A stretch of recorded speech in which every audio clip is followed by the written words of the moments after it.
ভাইরা, এখানে একটি সুন্দর বাক্য লেখা হয়েছে যেটা যিশাইয়ের মুখ থেকে এসেছে। 64:1 তিনি বলেছেন, তুমি আকাশমণ্ডল বিদীর্ণ করিয়া নামিয়া আইসো। যিশু তখন বাপ্তিস্ম নিলেন, স্বর্গ খুলে গিয়েছিল, আর পবিত্র আত্মা যিশুর উপরে অবতরণ করে। সেটাই ছিল নতুন অধ্যায়ের সূচনা।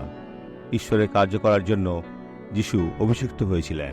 যেদিন পবিত্র আত্মা আমার উপর এসেছিল, যদি আপনি বাপ্তিস্ম প্রাপ্ত হয়ে থাকেন, পবিত্র আত্মা আপনার উপরেও আসবে, স্বর্গ খুলে যাবে, আর আপনি অভিষেক লাভ করবেন। আর ইহা আরো বলে, পর্বতগণ তোমার সাক্ষাতে কম্পিত হোক। মসি যখন হরেব পর্বতে ছিল, লোকেরা কেঁপে গিয়েছিল। তারা বলেছিল, না, আমরা ঈশ্বরের সাথে সরাসরি কথা বলবো, নতুবা মারা পড়ব। তুমি আপনাদের পক্ষে কথা বলো। আর কি ঘটল?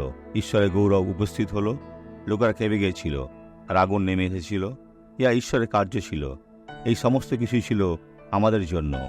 ঈশ্বর আমাদের এই অভিজ্ঞতা নিতে চান।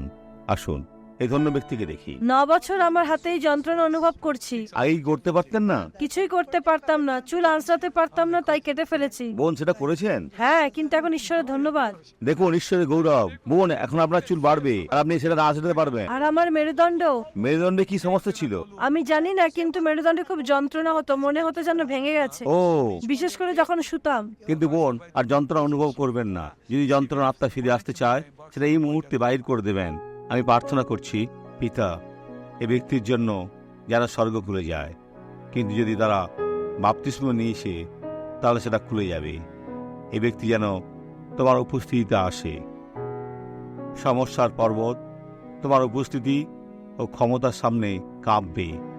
আর সমস্ত মন্দকে বলি, ছেড়ে দাও, চলে যাও, যিশুর নামে।